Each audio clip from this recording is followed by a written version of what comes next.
Hello दोस्तों, स्वागत है आपका आपके अपने चैनल पर। तो दोस्तों, आज की इस वीडियो में हम लोग प्रैक्टिस सेट 4 पे बात करेंगे, जो कि हिंदी विषय के लिए UP, LT, GIC, GDC special है।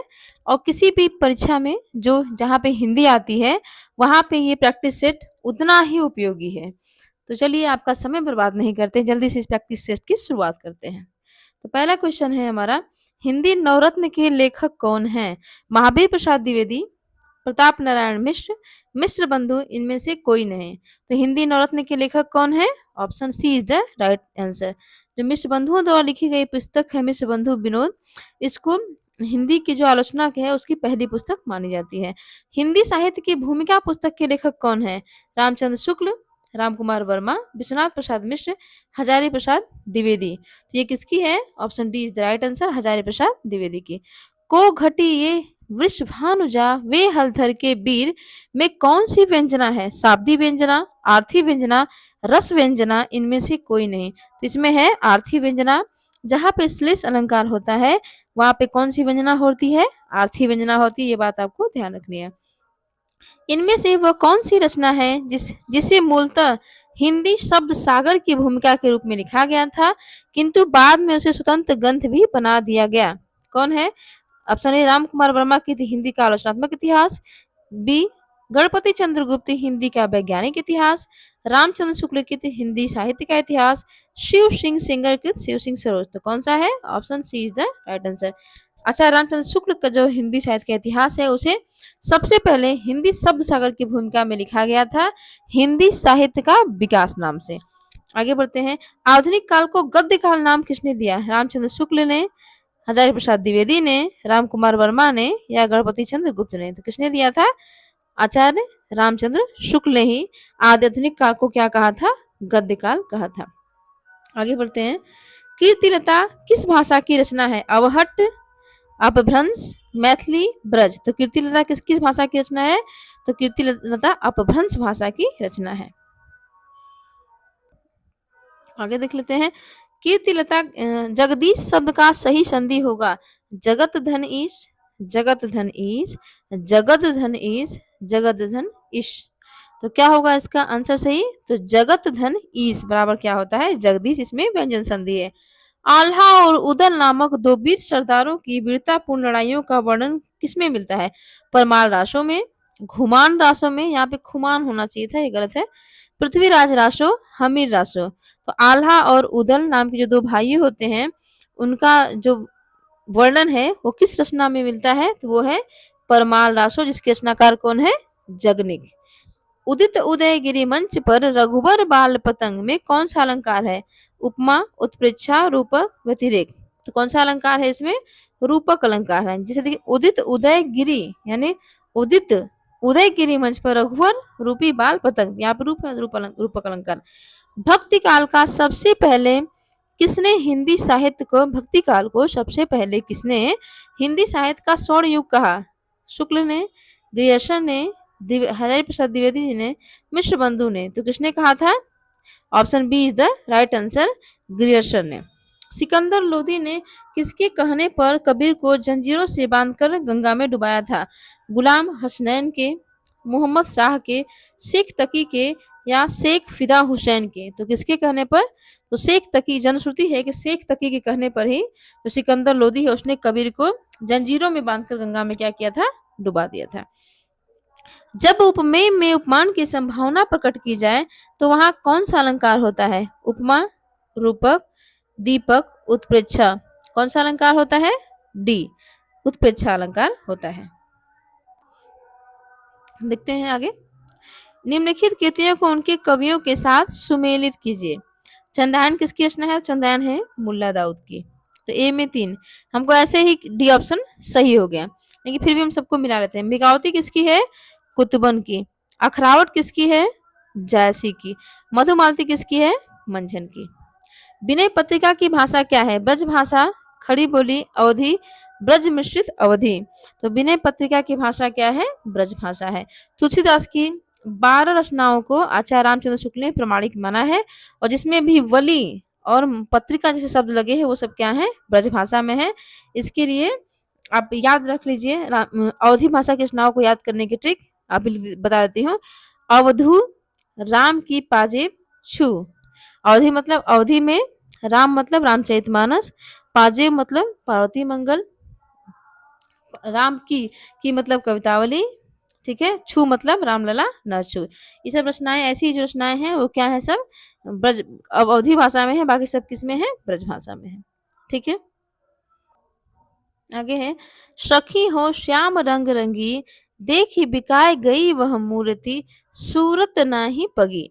सूरत माही पगी, ये काव्य पंक्तियां किसकी हैं? हित हरिवंश की, गदाधर भट्ट की, मीराबाई की, जीव गोस्वामी की। तो ये पंक्तियां किसकी हैं? ये पंक्तियां हैं किसकी? हमारे गदाधर भट्ट जी की। दुल्हनी अंगिया काहे न धोवही, इन पंक्ति में कौन सा अलंकार है? वक्रोंति, श्लेष, रूपक संयुक्ति, दृष्टांत। तो इसमें कौन सा अलंकार है? यहाँ पे रूपक संयुक्ति अलंकार है। नस्तोपाख्यानम के लेखक कौन है? लल्लू लाल, सदा सुखलाल, इंसान खां, सदल मिश्र। तो लल्लू लाल किसकी है? ये सदल मिश्र की रचना है। मैथिली शरणगुप्त की निम्नलिखित काव्य कृतियों का सही अनुक्रम क्या है? आपको बताना है। यशोधरा, द्वापर, पंचवटी, साकेत। पंचवटी, साकेत, यशोधरा, द्वापर, द्वापर, यशोधरा, पंचवटी, साकेत, या साकेत, यशोधरा, द्वापर, पंचवटी। तो चलिए सबका हम रचना काल देख लेते हैं, इस तरह से हमको याद हो जाएगा। इसमें सही आंसर कौन सा होगा? Option B. पंचवटी इनकी कब है? तो पंचवटी इनकी है प से 5 और प से पंचवटी, तो 1925 में है पंचवटी। साकेत की बात करें तो साकेत कब है? साकेत जो इनकी रचना है वो है 1931 में। और यशोधरा की बात करें हम लोग तो यशोधरा जो इनकी रचना है वो कब है? 32 में। द्वापर की बात करें हम लोग तो ये कब है? ये है 1936 में। इस तरह ये इनका रचनाकार है। और धैर्य का कवि किसे कहा गया है? दिनकर, अगेन त्रिलोचन, गिरजा कुमार माथुर। तो किसे कहा गया है? रामधारी सिंह दिनकर को ही हम अधैर्य का कवि कहते हैं। एक भारतीय आत्मा नाम से कविता की रचना किसने की? मैथिली शरणगुप्त ने, सोहनलाल द्विवेदी ने, बालकृष्ण शर्मा नवीन ने, सॉरी माखनलाल चतुर्वेदी ने, या बालकृष्ण शर्मा नवीन ने। तो किसने की थी? ऑप्शन बी, माखनलाल चतुर्वेदी को ही हम एक भारतीय आत्मा के नाम से जानते हैं। ठीक है, क्वेश्चन है, इनमें से किसकी ध्वनि अवधि में नहीं है? क की, न की, ड़ की, म की। तो किसकी नहीं है? अड़ ध्वनि जो है वो अवधि में नहीं है। ठीक, अंधा कुआं कृष्णाकार कौन है? डॉक्टर लक्ष्मी नारायण लाल, धर्मवीर भारती, लक्ष्मी नारायण भारद्वाज, मोहन राकेश। तो कौन है? डॉक्टर लक्ष्मी नारायण लाल। निम्नलिखित में से किस नाटक का प्रछन्न नायक गौतम बुद्ध हैं? अजात शत्रु के, विक्रमादित्य के, लहरों का राजहंस, दशाश्वमेध। तो लहरों की राजहंस जो कि मोहन राकेश की रचना है, इसके इस नाटक में जो नायक है वो कौन है? गौतम बुद्ध हैं। चलिए आगे देख लेते हैं। आगे हमारा सूची 1 का मिलान सूची 2 से करना है। राजश्री किसकी रचना है? किसका नाटक है? तो ये है जयशंकर प्रसाद का। यम गाथा किसका है? तो यम गाथा के हमारे कौन है? यम गाथा के हैं हमारे दूधनाथ सिंह। ठीक, और राम की लड़ाई किसकी रचना है? लक्ष्मी नारायण लाल की। साच कहूं तो किसकी रचना है? साच कहूं तो है प्रभाकर छेत्री की। तो इस तरह से हमारा ऑप्शन डी सही हुआ। मादा कैक्टस नाटक किसने लिखा है? रागे राघव ने, हरिकृष्ण प्रेमी ने, लक्ष्मी नारायण लाल ने, या जनशंकर प्रसाद ने। तो मादा कैक्टस किसकी रचना है? तो ये है लक्ष्मी नारायण लाल की। अरुण या मधुमय देश हमारा नामक गीत प्रसाद की किस नाटक का है? स्कंदगुप्त, चंद्रगुप्त, अजातशत्रु, ध्रुव सामनी। तो ये किसका है? ये है चंद्रगुप्त का। मेरे राम का मुकुट भींग रहा है किसका ललित निबंध है? निबंध संग्रह है। राम वृक्ष बेनीपुर का, विद्यानिवास मिश्र का, कुबेरनाथ राय का, हरिशंकर परसाई का। तो मेरे राम का मुकुट भींग रहा है किसका है? विद्यानिवास मिश्र का। ठीक है, आगे देख लेते हैं हम लोग। प्रकाशन वर्ष की दृष्टि से विद्यानिवास मिश्र के निबंध संग्रहों का सही अनुक्रम क्या है? मैंने सिल पहुंचाई, तमाल के झरोखे से, सीरीज की याद आई, तुम चंदन हम पानी। ठीक है, तो कौन सी जो इनकी रचना है उसका जो निबंध संग्रह है वो विद्यानिवास मिश्र का बिल्कुल सीक्वेंस से है, सही अनुक्रम से है। चलिए हम लोग देख लेते हैं। तो ऑप्शन बी सही होगा। तुम चंदन हम पानी, ये जो रचना है इसका जो प्रकाशन है निबंध का 1957 में हुआ था। मैंने सिल पहुंचाई इसका 1966 में हुआ था। ठीक, तमाल के झरोखे से इसका 1981 में हुआ था। और यदि बात करें हम लोग सीरीज की याद आई, ये हुआ था 1995 में। ये इस तरह से इसका रचनाकाल है। आगे बढ़ते हैं। वाक्य विचार के अंतर्गत किसका अध्ययन किया जाता है? शब्दकोश का, वर्णों का, वाक्यों का, ए और बी दोनों का। तो वाक्य विचार के अंतर्गत हम लोग वाक्यों का विचार करते हैं। आवारा मसीहा किसकी जीवनी पर आधारित उपन्यास है? तो आवारा मसीहा, तो ये सबको पता है किसके जीवन पर आधारित है? तो ये है शरत चंद्र चट्टोपाध्याय की जीवन पर। कर्नाट कबीलों के जीवन यथार्थ के विभिन्न पक्षों पर आधारित उपन्यास कौन सा है? कोई अजनबी नहीं, कब तक पुकारूं, नरक कुंड में वास, किस्सा गुलाम। तो कौन सा इसमें सही है? Option C is the right answer. कब तक पुकारूं, जो कि रागे राघव का है। इसी में जरायम पेशा जो कर्नाट कबीले हैं उन्हीं के जीवन का यथार्थ पक्ष निर्धारित है। कल्पांत शब्द में कौन सी संधि है? गुण संधि, यण संधि, दिग संधि, व्यंजन संधि। तो कौन सी संधि है कल्पांत शब्द में? कल्पांत शब्द में दिग संधि। कल्प धन अंत बराबर कल्पांत। आगे देखते हैं। प्रकाशन वर्ष के अनुसार निम्नलिखित उपन्यासों का सही अनुक्रम क्या है? ऑप्शन ए आवा, चाक, आपका बंटी, रुकेगी नहीं राधिका। तो किसका प्रकाशन वर्ष के अनुसार कौन सही है? Option C is the right answer. पहले है रुकेगी नहीं राधिका, फिर आपका बंटी, चाक, आवा। रुकेगी नहीं राधिका किसका है? उषा प्रियमवदा का है, जो कि 1967 की रचना है। आपका बंटी किसका है? तो ये है मन्नू भंडारी का। इसका प्रकाशन कब हुआ था? 1971 में।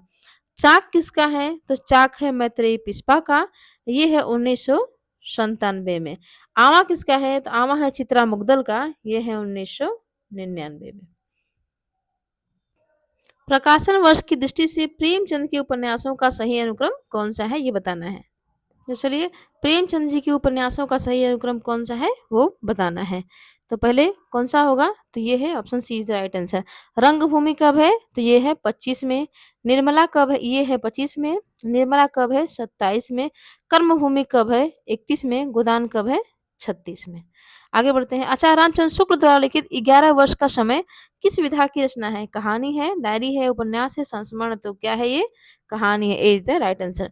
धनंजय में समास है तत्पुरुष, कर्मधारय, बहुब्रीहि, अव्ययी भाव। तो धनंजय शब्द में कौन सा समास है? धनंजय शब्द में कौन सा समास है? बहुब्रीहि समास। आगे बढ़ते हैं। निम्नलिखित कहानीकारों को उनकी कहानियों के साथ सुमेलित कीजिए। मवाली, ये कहानी किसकी है? तो मवाली कहानी किसकी है? मोहन राकेश की। ठीक है। पाल गोमरा का स्कूटर किसका है? तो ये है उदय प्रकाश का।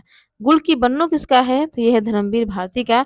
राजा निर्बस्या किसका है? तो ये है कमलेश्वर का। इस तरह से हम लोग मिलाते हैं कौन सा ऑप्शन हमारा सही होगा। इस तरह से हमारा ए इज द राइट आंसर। घड़ों पानी पड़ना मुहावरे का क्या अर्थ होता है? नहाना, कांपना, लज्जित होना, सर्दी लगना। तो होता है लज्जित होना। अर्धकथानक नामक कृति की विधा क्या है? क्या ये वो जीवनी है, आत्मकथा है, रिपोर्टाज है, यात्रा साहित्य है? तो अर्धकथानक क्या है? बनारसी दास जैन की आत्मकथा है। गमन का विलोम क्या होगा? आना, रुकना, उतरना, आगमन। तो क्या होता है गमन का? गमन का होता है आगमन। 9-2-11 होना का अर्थ क्या है? 9-2-11 होना अर्थात भाग जाना। Option C is the right answer. Natya Shastra के प्रणेता कौन है? भट्ट लोलट, भट्ट नायक, भरत मुनि, अभिनव गुप्त। कौन है? भरत मुनि हमारे नाट्य शास्त्र के प्रणेता है। न कांतामपि निर्भूषणम विभाति वनिता मुखम, ये अभिमत किसका है? आचार्य रुद्रट का, पीयूष वर्षी जयदेव का, आचार्य भामा का, या आचार्य मम्मट का? ये किसका है? या इसमें कौन सा आंसर सही होगा?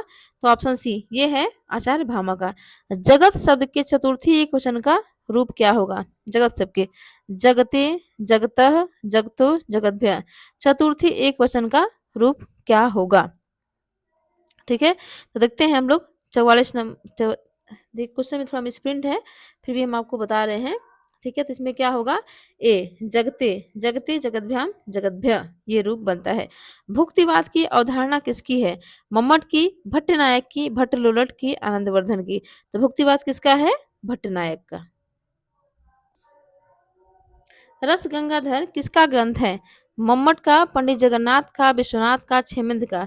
रस गंगाधर किसका है? पंडित जगन्नाथ जी का। समालोचना दर्श के शीर्षक से एसे ऑन क्रिटिसिज्म का अनुवाद किसने किया? रामचंद्र शुक्ल ने, डॉक्टर नगेंद्र ने, जगन्नाथ दास रत्नाकर ने, रमेश कुंतल मेघ ने। तो किसने किया है? ऑप्शन सी जगन्नाथ दास रत्नाकर ने समालोचना दर्श का जो है जो पोप पोप का जो रचना थी एसिया ऑन क्रिटिसिज्म, उसका समालोचनादर्श के नाम से पद्यात्मक अनुवाद किया है। रस निष्पत्ति के संबंध में भुक्तिवाद किस आचार्य का मत है? अभिनवगुप्त, भट्टनायक, शंकुक, भट्टलोलक। तो भुक्तिवाद किसका है? तो यह है भट्टनायक का। चंपुक के दो भेद हैं, कौन कौन से? चंपुक के दो भेद होते हैं, ठीक है। तो विरुद्ध और कपालक, विरुद्ध और कुलक, विरुद्ध और व्रज्या, विरुद्ध और क्रमभक्त। तो कौन सा होता है? Option D is the right answer. विरुद्ध और क्रमभक्त चंपू काव्य के दो भेद होते हैं। आगे बढ़ते हैं। सत्यर्थे पृथक ज्ञार्था स्वर व्यंजनम संहते हैं क्रमेण तनेवावृतकृतम विनिगद्यते। यमक की यह परिभाषा किस आचार्य ने दी है? मम्मट ने, विश्वनाथ ने, राजशेखर ने, किसी ने भी नहीं। ये परिभाषा किसकी है? आचार्य विश्वनाथ की है। आंग्ल भाषा में लिखा गया हिंदी साहित्य का इतिहास, the sketch of Hindi literature, इसके लेखक कौन है? पादरी एफ.के., पादरी एडविन ग्रिप्स, गाशा दासी, जॉर्ज ग्रियर्सन। तो इसके लेखक कौन है? तो इसके लेखक है हमारे पादरी एडविन ग्रिप्स महोदय। साधारणीकरण की सही व्याख्या क्या है? जब कोई पाठक किसी साधारण वाक्य या साधारण नाटक का रसास्वादन करे तब यह क्रिया साधारण क्रिया कहलाती है, ये है। या जब कोई पाठक किसी कृति को पढ़ते समय स्वयं का साधारण ही समझे तो यह क्रिया साधारणीकरण कहलाती है। या जब कोई पाठक या श्रोता किसी असाधारण व्यक्ति की तुलना या मूल्यांकन साधारण व्यक्ति को लेकर करता है तब उसे साधारणीकरण कहते हैं।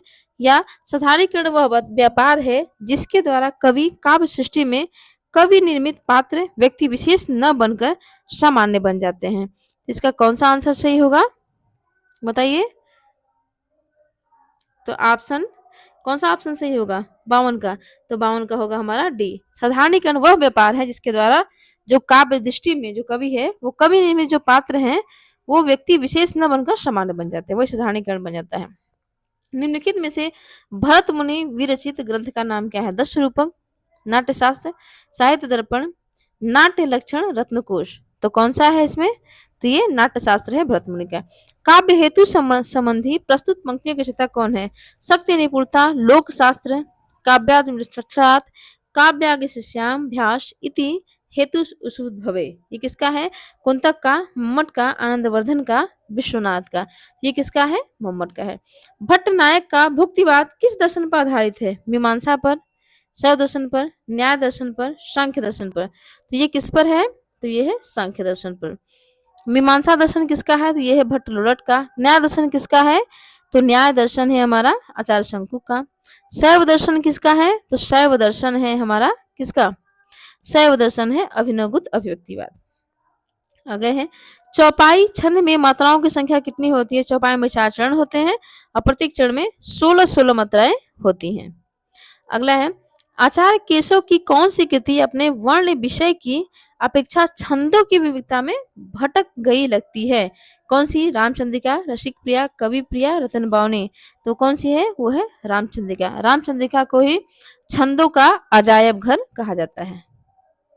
आपको बताना है कि रामचंद्रिका को छंदों का अजायब घर किसने कहा है, ये कमेंट बॉक्स में जरूर बताइए। जहां एक व्यंजन की आवृत्ति एक या अनेक बार हो वहां क्या होता है? छेकानुप्रास, वृत्यानुप्रास, लटानुप्रास या यमक अलंकार। तो वहां पे कौन सा अलंकार होता है? वहां पे वृत्यानुपात। व से व्यंजन, व से वृत्यानुप्रास। निम्नलिखित रचनाओं को उनके कवियों के साथ सुमेलित कीजिए। तो हंसावली किसकी है? तो हंसावली बताइए, ये है कवि अशाइत की। चंदायन किसकी है? चंदायन है मुल्ला दाऊद की। सत्यवती किसकी है? ये है ईश्वरदास की। मृगावती किसकी है? ये है कुतुबन की। तो मिला ये ए का तीसरा, तो हमारा ए इज द राइट आंसर। आगे मिलते हैं हम लोग। विद्यापति के पद किस भाषा में रचित हैं? पहाड़ी, अवधी, मैथिली, पिंगल। तो विद्यापति के जो पद हैं वो मैथिली भाषा में रचित हैं। मैं इस टाइम आपसे मिथिलांचल से ही जुड़ी हुई हैं, मैं मिथिलांचल में ही हूँ। रीतिकाल की विशेषताओं के संदर्भ में लिखित में से एक विशेषता गलत है, उस विशेषता का चयन कीजिए। रीतिकाल में अलंकरण की प्रधानता है। रीतिकाल की प्रमुख भाषा ब्रज भाषा है। ठीक। रीतिकाल में प्रकृति का आलंबन रूप में वर्णन हुआ है। रीतिकाल में लक्षण ग्रंथों की प्रमुखता है। कौन सा गलत है ये आपको बताना है। तो ऑप्शन सी, रीतिकाल में जो प्रकृति का आलंबन रूप में नहीं बल्कि उद्दीपन रूप में वर्णन हुआ है। उत्तर प्रदेश सरकार द्वारा गठित लिपि सुधार परिषद की, जो कि 28-29 नवंबर 1953 को बैठक हुई थी, उसकी अध्यक्षता किसने की थी? तत्कालीन उपराष्ट्रपति डॉक्टर जाकिर हुसैन ने, या तत्कालीन उपराष्ट्रपति डॉक्टर सर्वपल्ली राधाकृष्णन ने, या तत्कालिक उपराष्ट्रपति वीवी गिरी ने, या तत्कालिक उपराष्ट्रपति श्री वीवी जत्ती ने। तो किसने किया था बताना है आपको। तो ऑप्शन बी, सर्वपल्ली राधाकृष्णन ने ही इसकी अध्यक्षता की थी। बघेली बोली का संबंध किस उपभाषा से है? राजस्थानी, पूर्वी हिंदी, बिहारी, पश्चिमी हिंदी। तो किससे है? पूर्वी हिंदी, क्योंकि इसी की बोलियां हैं तीन। कौन? एबीसी, अवधी, बघेली, छत्तीसगढ़ी। मैंने स्मृति के दीप जलाए किसकी रचना है? राशि पुरुषोत्तम दास टंडन, रामवृक्ष बेनीपुरी, लक्ष्मी नारायण सुधांशु, रामनाथ सुमन। ये किसकी रचना है? रामनाथ सुमन की है मैंने स्मृति के दीप जलाए। रामपुर, मुरादाबाद, बिजनौर, मेरठ, देहरादून जो मैदानी भाग है, और सहारनपुर किस बोली के क्षेत्र हैं? गढ़वाली के, खड़ी बोली के, छत्तीसगढ़, बांगुली। तो सब लोग जानते हैं जैसे ही मेरठ का नाम आया, ये खड़ी बोली का क्षेत्र है। एडिटर शब्द का अर्थ क्या होता है? राजदूत, संशोधक, अभियंता, संपादक। एडिटर मतलब संपादक। नई कविता पत्रिका का प्रकाशन कब आरंभ हुआ था? 53 में, 54 में, 55 में, या 56 में। तो कब हुआ था? तो ये 1954 में हुआ था। आगे बढ़ते हैं। राजभाषा आयोग के प्रथम अध्यक्ष कौन थे? पंडित जवाहरलाल नेहरू, बाल गंगाधर खरे, ठीक है, पुरुषोत्तम दास टंडन, सी राजगोपालाचारी। तो कौन थे? बाल गंगाधर तिलक, जिनको खरे कहे हैं। लास्ट है, मानक हिंदी व्याकरण में कारक का मानक हिंदी व्याकरण में कारक वह व्याकरण कोटि है। कारक क्या करता है? जो कार्य संपादित करने वालों की सूचना देता है, या संज्ञा या सर्वनाम के कार्यवाची प्रकार को बतलाती है, या उद्देश्य और एक मिनट, या उद्देश्य एवं विधेय को जोड़ती है, या संज्ञा या सर्वनाम पद का क्रियापद से संबंध व्यक्त करती है। तो कौन सा आंसर इसमें सही होगा बताइए आप लोग। तो इसमें हमारा कौन सा आंसर सही होगा? डी। ये क्या करती है? क्रियापद, और किसको?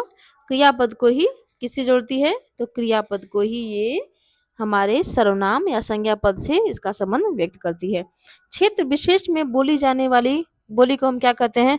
इसका जो प्रिंट है वो सही नहीं आया है, मैं बोल के बता देती हूँ। क्षेत्र विशेष में बोली जाने वाली बोली को हम क्या कहते हैं? विभाषा या बोली कहते हैं। ठीक है। मेरे घर से आपका घर 5 किलोमीटर दूर है। इस वाक्य में घर से कौन सा कारक होगा? तो इसमें कौन सा कारक होगा? सब लोग जानते हैं दूरी है, तो इसमें क्या होगा? अपदान कारक होगा। निम्नलिखित शब्दों में से पुल्लिंग का चयन कीजिए। ठीक है, कौन कौन से शब्द हैं? पुल्लिंग का चयन करना है हमें। हवा, कोयल, दारा, शिक्षा। तो किसमें पुल्लिंग शब्द है? कौन इसमें से पुल्लिंग शब्द है? तो सी हमारा जो दारा है वो क्या है? पुल्लिंग शब्द है। चलिए, जो जिसका साफ नहीं आया मैं उसको छोड़ देती हूँ, जो जो साफ आया है हम उसी की बात कर लेते हैं। ठीक है, क्षमा चाहती हूँ इस असुविधा के लिए आपको। ठीक है, तो चलिए देख लेते हैं हम लोग। लेकिन में से किस शब्द में यण संधि है? दंतोष्ठ, वसंतुह, मधुमत, देव्यागमन। ठीक है, तो किसमें आप बताना है किसमें यण संधि है? तो हमारी यण संधि किसमें है? देवी धन आगमन होता है, देवी धन आगम बराबर देव्यागम। ठीक है, निराला के उपन्यास का प्रकाशन वर्ष की दृष्टि से सही अनुक्रम कौन सा है? तो अप्सरा, अलका, निरुपमा, प्रभावती। ए इज द राइट आंसर। आगे बढ़ते हैं हम लोग। कौन सा? जगदम्बा बाबू गांव आ रहे हैं कहानी संग्रह किस कथा लेखिका का है? ममता कालिया का, मैत्रेयी पुष्पा का, चित्रा मुग्दल का, या राजी सेठ का। ये किसका है? जगदम्बा बाबू गांव आ रहे हैं, तो ये है चित्रा मुग्दल का कहानी संग्रह। तिरंगा शब्द में कौन सा समास है? द्वंद्व समास, द्विगु, अव्ययी भाव, कर्मधारय। तो तिरंगा शब्द में कौन सा समास है? तो हमारा है द्विगु समास। किस समास का? देखिए इसमें बहुव्रीहि समास नहीं है, लेकिन तिरंगा का अर्थ यदि हम झंडा के अर्थ में लेते तब वहां पे बहुव्रीहि होता है। किस समास का पूर्व पद संख्यावाची होता है? द्विगु का, तत्पुरुष का, अव्ययी भाव का, इनमें से कोई नहीं। तो किसका होता है? द्विगु का। निम्नलिखित में से किस शब्द में रूप साधक प्रत्यय हैं? बचपन, मातृत्व, लड़के, एकता। तो किसमें है? लड़के में। लिखित में से किस शब्द में तद्धित प्रत्यय लगा है? पठनीय, कृपालु, गंतव्य, हसोड़। किसमें लगा है तद्धित प्रत्यय? तो बी, कृपालु में। लिखित में से वर्तनी की दृष्टि से शुद्ध शब्द का चयन कीजिए। पूजनीय, उज्ज्वल, परिपार्श्विक, ज्योत्सना।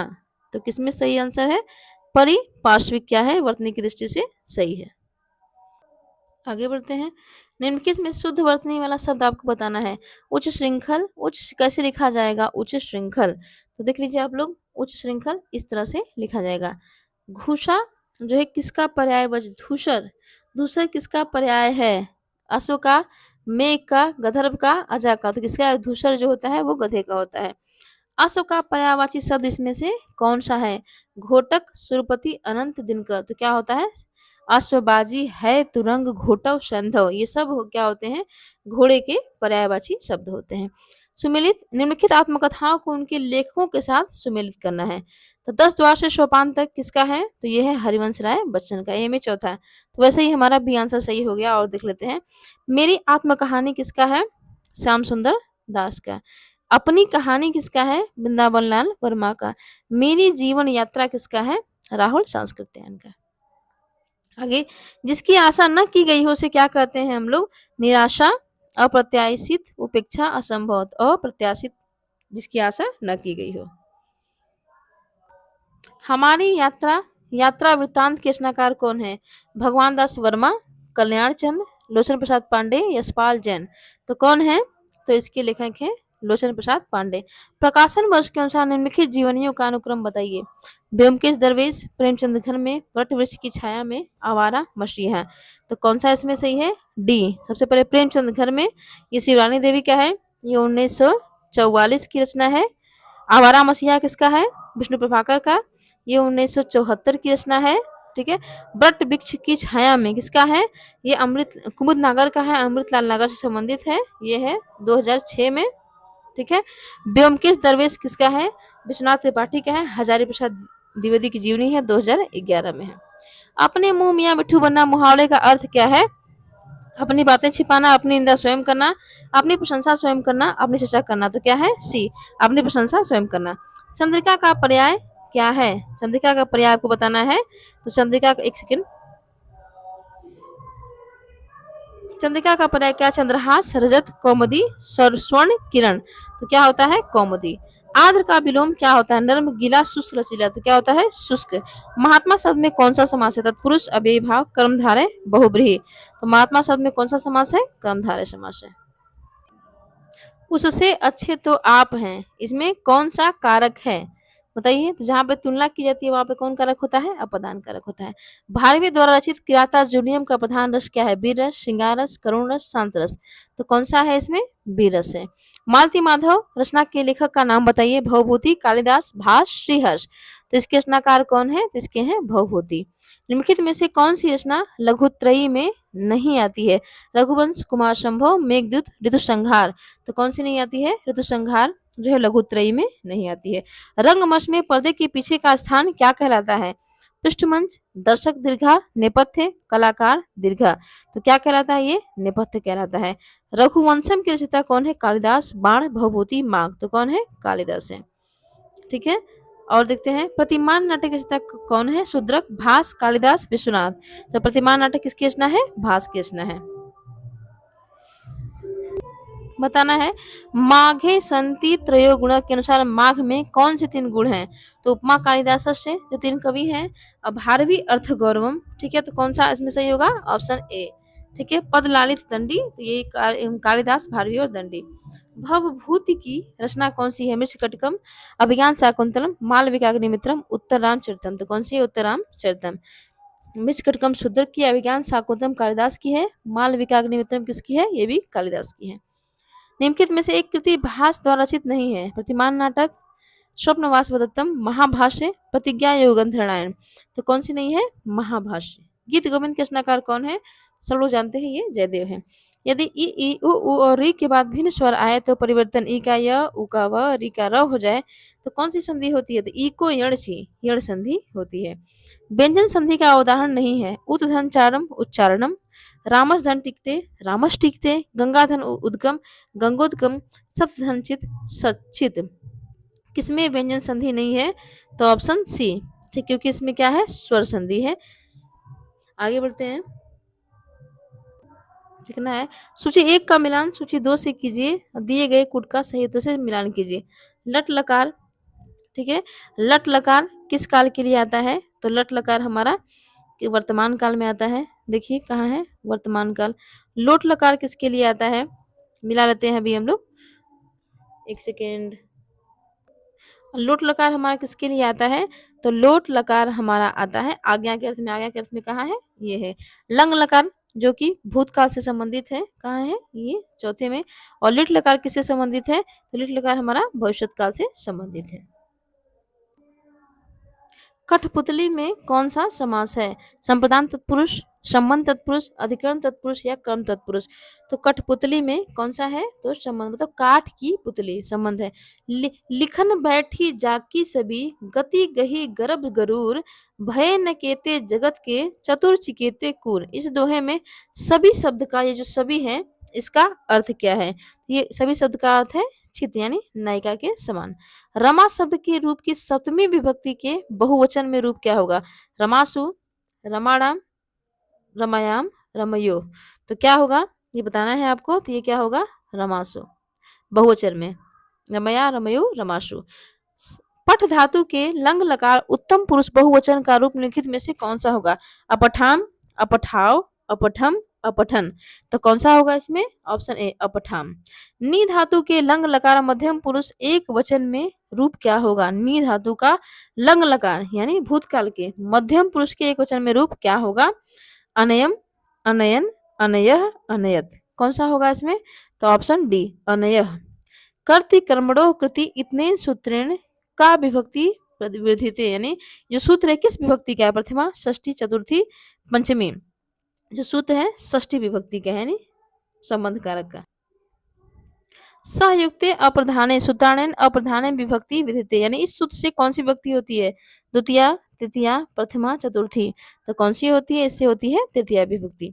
सुधा क्षीरम निधि मथनाति रेखांकित पदस्य कर्म संज्ञा विधायकम सूत्र कौन सा है, अकथितम, कर्मणि द्वितीया, अभिनिश्य या उपान ध्यान वशा। तो कौन सा है इसमें, अकथतम च। इसके अनुसार जो 16 धातुएं होती हैं, कितनी, 16 धातुओं का इस सूत्र से कर्म संज्ञा होती है, यानी द्वितीय विभक्ति होती है। आगे बढ़ते हैं। स्प्री धातु के प्रयोग में जिसकी स्पृहा होती है वहां कौन सी विभक्ति होती है, द्वितीया, तृतीया, द्वितीया, पंचमी, चतुर्थी। तो कौन सी होती है इसमें, चतुर्थी विभक्ति होती है। क्रोशीन अनुक्रुवाधित में तृतीया विभक्ति का प्रयोग किया गया है संयुक्तिया प्रधान सूत्र से, इत्थम भूत लक्षण से, या प्रक्रिया उपसंख्यम सूत्र से, या अपवर्गे तृतीया से। तो किस सूत्र से किया गया है, तो अपवर्गे तृतीया सूत्र से इसमें तृतीया विभक्ति की गई है। आगे बढ़ते हैं, लास्ट क्वेश्चन आने ही वाले हैं हम लोग। प्रारब्धे न खलु विघ्न भयेन नीचे में कर्ता कौन है, मध्या, उत्तमा, नीचे, साधारण। इसमें कर्ता कौन है, तो नीचे। छात्र ने 2 पुस्तकें खरीदी, इसका संस्कृत अनुवाद क्या होगा, तो छात्राः द्वय पुस्तकं कृतः, छात्रा पुस्तकौ अकृतात्, छात्र 2 पुस्तकों कृतः, छात्रा 2 पुस्तकानि क्रियन्ते। तो कौन सा होगा, छात्रा 2 पुस्तकौ कृतः, 2 मतलब 2, पुस्तकों मतलब 2 पुस्तकें, कृतः मतलब खरीदता है। ठीक है, इस तरह से हमारा टोटल 120 प्रश्न शुरू हुए। मात्र आधे घंटे में ही मैंने फास्ट तरीके से आपको 120 क्वेश्चन करा दिए। और ऐसे ही वीडियो पाने के लिए प्लीज़ मेरे चैनल को लाइक करें, शेयर करें, सब्सक्राइब करें। जितना ज़्यादा आप इसको देखेंगे, वॉच करेंगे, कमेंट करेंगे, मुझे मोटिवेशन मिलेगा और मैं इससे भी अधिक मेहनत करने के लिए आपके सामने आऊँगी और उत्सुक हो जाऊँगी। धन्यवाद।